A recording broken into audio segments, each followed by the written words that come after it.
Welcome to our YouTube channel. आप सभी का आपके अपने यूट्यूब चैनल में स्वागत है। आज हम लोग क्लास 10th साइंस यानी विज्ञान के महत्वपूर्ण प्रश्नों को देखेंगे। आप सभी इस वीडियो को पूरा देखिएगा। अगर अच्छा लगे तो प्रश्नों को अच्छे से बनाइए और तैयार करिए, और उसके बाद अपनी तैयारी को भी आप जांच सकते हैं कि आपने अभी तक अपनी तैयारी कितनी की है और आपकी तैयारी में क्या क्या कमी है और क्या क्या आपने सीख लिया है। दोनों चीज़ होते हैं, तो आप दोनों चीज़ों को देखिए, अच्छाई को कि आपने कितना सीखा और क्या क्या नहीं सीखा, इसको भी आप अच्छे से देख लें। तो सबसे पहला जो प्रश्न है, हम लोग बढ़ते हैं वीडियो में आगे। आप देखिएगा, प्रश्न संख्या 1 की बात कर रहे हैं हम। सबसे पहला जो प्रश्न है आपके सामने है, मनुष्य के शरीर में सबसे बड़ी ग्रंथि कौन सी है? आप सभी को पता है मानव शरीर के अंदर सबसे बड़ी जो ग्रंथि है वो है यकृत, जिसको कि आप कहते हैं लिवर, और ये आंतरिक अंग भी है सबसे बड़ा, और सबसे ग्रंथि भी आप इसको कह सकते हैं बड़ी वाली। और सबसे छोटी ग्रंथि की बात होगी तो वह क्या होगी, आपको पता है, पीयूष ग्रंथि। तो मानव शरीर की जो सबसे बड़ी ग्रंथि है वो है लीवर। इसका वजन कितना होता है? लगभग 1.5 kg, मतलब 1.5 kg का, है ना। इसको जिगर भी कहते हैं। आगे, संतुलन को बनाए रखता है कौन शरीर में? बताइए, शरीर में संतुलन को कौन बनाए रखता है? संतुलन को बनाने का काम किनका होता है, ये बताइए। आप सभी पढ़े होंगे ना, संतुलन को बनाए रखता है सेरिबेलम, मस्तिष्क का हिस्सा है जो शरीर में संतुलन को बनाता। और एक होता है हाइपोथैलेमस ग्रंथि। हाइपोथैलेमस ग्रंथि का काम होता है शरीर के ताप को नियंत्रित करना। किसको नियंत्रित करना? शरीर के ताप को। तो हम आगे बढ़ते हैं अगला प्रश्न पे। चलिए, प्रश्न संख्या 3 हम देखते हैं, किशोरावस्था में होने वाले शारीरिक परिवर्तन का कारण क्या है? हमारे आपके सभी के शरीर में उम्र के साथ साथ परिवर्तन आते हैं। इसके जिम्मेदार कौन होते हैं इस परिवर्तन के लिए? तो टेस्टोस्टेरोन, एस्ट्रोजन, थॉयरोक्सिन। तो ये और ये दोनों होगा, अर्थात आप कह सकते हैं ऑप्शन डी, ए बी दोनों। ए बी दोनों, option D is right answer, है ना। टेस्टोस्टेरोन और एस्ट्रोजन। टेस्टोस्टेरोन क्या होता है? ये पुरुषों में पाया जाता है, और एस्ट्रोजन ये क्या होता है? महिलाओं में।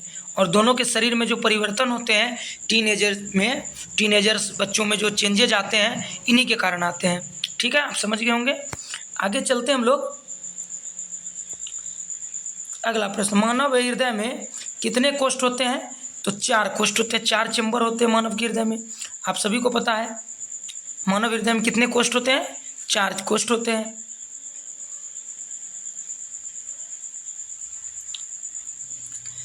मानव हृदय में कितने कोष्ठ? तो 4। अगला प्रश्न, रक्त क्या है प्यारे बच्चों? रक्त के बारे में आप सभी जानते हैं, रक्त क्या है? तो रक्त एक तरल संयोजी उत्तक है। आप कह सकते हैं रक्त क्या है? तरल संयोजी उत्तक है। जीन शब्द किसने दिया था? जीन, तो आप सभी को पता है जॉनसन ने जीन शब्द दिया। किसने दिया? जॉनसन ने। तो जॉनसन से जो से याद रखिएगा, जॉनसन ने कौन सा शब्द दिया? जीन शब्द दिया। आइए आगे बढ़ते हैं हम लोग, अगले प्रश्न को देखते हैं। तेलीय कागज, मतलब तेल लगा हुआ जो कागज होता है वह कैसा व्यवहार करता है? तेलीय कागज, आप सभी को पता है ये पारभाषक होता है। पारभाषक, आर पार दिखता है लेकिन पूरी तरह से नहीं।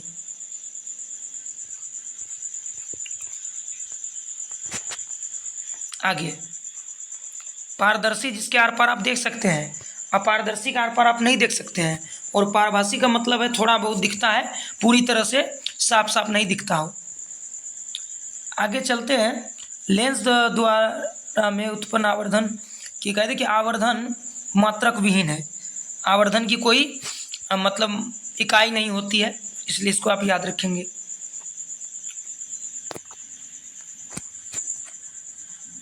प्रकाश की चाल विभिन्न माध्यमों में क्या होती है? चाल होगा चौआकर लो, या चौआकर छूट गया, इसके लिए आप समझ लें। प्रकाश की चाल विभिन्न माध्यमों में क्या होती है? क्या समान होती है? भिन्न भिन्न होती है, तो अलग अलग होती है। आप सभी को मालूम है निर्वात में प्रकाश की जो चाल होती है 3 × 10⁸ मीटर पर सेकेंड स्क्वायर। नहीं, आगे बढ़ते हैं हम लोग। पानी में अलग होती है, कांच में अलग। वायु में प्रकाश की चाल निर्वात की अपेक्षा क्या होती है? अभी तुरंत आ गया, कम होता है। वायु में जो है निर्वात की तुलना में चाल कम होती है।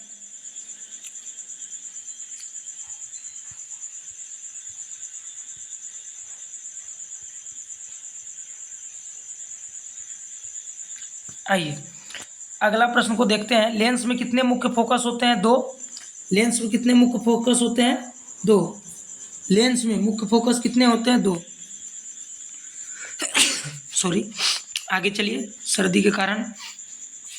अगला प्रश्न देखिए, विद्युत का अच्छा चालक है कौन सा? आप सभी को पता है चांदी विद्युत का सबसे अच्छा चालक है। Option D is right answer. अगला प्रश्न, इस प्रश्न का आंसर आप सभी को पता है। शुष्क सेल में इलेक्ट्रोड किसके बने होते हैं? तो जल्दी बताइए आप, किसके बने होते हैं? ये बने होते हैं जस्ता के। नहीं जानते हैं तो आप प्रश्नों को अच्छे से तैयार करिए। अगला प्रश्न देखेंगे हम लोग, 1 जूल किसके बराबर होता है? तो 0.24 कैलोरी। जहाँ आपको लगे कोई दिक्कत तो आप जरूर कमेंट कर दीजिएगा।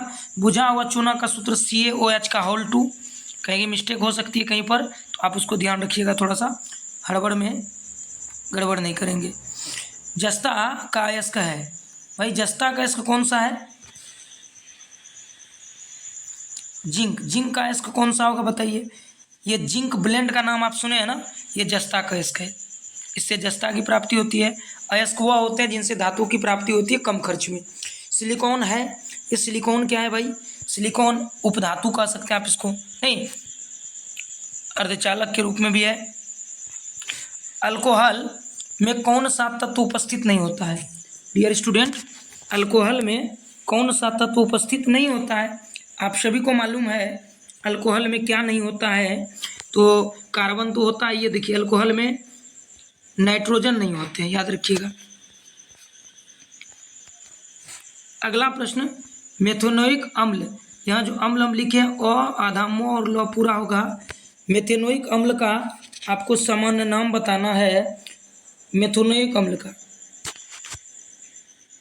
अब बताइए क्या होगा, इसका आंसर आप लोग देंगे, ठीक है। देखते हैं कौन सबसे पहले कमेंट करते हैं, अगले वीडियो में उसका नाम हम कहेंगे। स्वपोषी पोषण के लिए आवश्यक है, क्या आवश्यक है भाई? सूर्य का प्रकाश तो चाहिए, क्लोरोफिल भी चाहिए, कार्बन डाइऑक्साइड सभी चाहिए।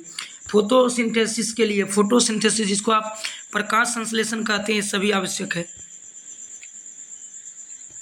मैग्नीशियम, मैग्नीशियम, मैग्नीशियम की स्पेलिंग यहाँ पे मिस्टेक है, कोई बात नहीं।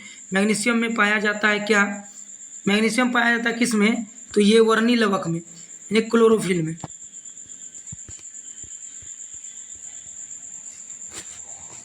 निम्नलिखित में कौन पादप हार्मोन है? Ethylene, oxygen, cytokinin. देखिए इसमें पादप हार्मोन सभी है, नहीं, इस क्वेश्चन में थोड़ा सा मिस्टेक है। एथिलीन को फल पकाने वाला हार्मोन कहते हैं, ऑप्शन 1 छूट गया। ये तीनों यहाँ पे डी होगा। ये ऑक्सीटोक्सिन नहीं है, या तो क्वेश्चन होगा इनमें कौन पादप हार्मोन नहीं है, तो नहीं है तो ऑक्सीटोक्सिन ये आदमियों मनुष्यों में होता है, इसको बर्थ हार्मोन कहते हैं। बाकी ये तीनों पादप हार्मोन है और ये नहीं है। यहाँ पे कौन पादप हार्मोन नहीं होगा, तब आंसर आप समझ लेंगे, ठीक है। पुष्प में कौन सा नर जनन भाग है? समझ रहे हैं बात? नर जनन भाग आपको बताना है फूल में कौन सा है? पुंकेसर। अगला, द्विखंडन द्वारा जनन नहीं होता, किस में द्विखंडन नहीं होता है? आप सभी को अगर मालूम है तो जल्दी से बताएंगे, चला ईस्ट में, इसमें बीजाणु जनन होता है। सर्दी से परेशान। पारिस्थितिकी तंत्र में ऊर्जा का स्रोत है कौन? सूर्य का प्रकाश। Main source of energy sun है, आप सभी को मालूम है। निम्नलिखित में से किसे आनुवंशिकी का पिता कहते हैं? ग्रेगर जॉन मेंडल को फादर ऑफ जेनेटिक्स कहा जाता है, याद रखिएगा। हरे पौधे कहलाते हैं क्या? उत्पादक। क्या कहलाते? उत्पादक। हरे पौधे क्या कहलाते भाई? उत्पादक कहलाते, प्रोड्यूसर। अगला प्रश्न, नर युग्मक में गुणसूत्रों की संख्या क्या होती है? नर युग्मक और मादा युग्मक आप सभी को पता है 22 + XY और 22 प्लस XX 22। 23 जोड़ा टोटल गुणसूत्र होते हैं। नर में 22 प्लस XY, मादा में 22 प्लस XX, तो ये 22 ऑटोसोम होते हैं। ऐसे कुल गुणसूत्र कहेंगे तो 23 होगा, लिंग गुणसूत्र कहेंगे तो एक जोड़ा होगा। दाढ़ी बनाने के लिए कौन सा दर्पण दिया होता है? अवतल दर्पण। तो कुल मिला के आपने प्रश्नों को देखा। जहां आपको लगे कि आपका प्रश्न का आंसर सही है तो बहुत अच्छी बात है कि आप तैयारी किए अच्छे से। जहाँ पे गलत हुआ उसको आप अभी तैयार करें अच्छे से, और परीक्षा तक इसको अच्छे से याद रखना है, ठीक है। और जहाँ पे आपको कोई कन्फ्यूजन हो तो ज़रूर कमेंट करिए। टेक केयर, बाय बाय, ध्यान रखिए। और जब सबसे पहले कमेंट करेंगे उनका नाम हम अगला वीडियो में बताएंगे सबसे पहले किनका आंसर आया था। थैंक्स सभी को, बहुत बहुत धन्यवाद। वीडियो को पूरा देखें, अच्छा लगे तो चैनल को सब्सक्राइब कर लीजिएगा। और हमारे कम्युनिटी में जितने भी पोल्स करवाते हैं आप उसमें ज़रूर आंसर करें और क्विज में हिस्सा लें, ताकि आपको पता चले कि आप कितना सही जवाब दे पाते हैं या कितना आपका गलत होता है, और क्या आपको इसका आंसर आता है कि नहीं, ठीक है। टेक केयर, बाय बाय, मिलते हैं अगले वीडियो में।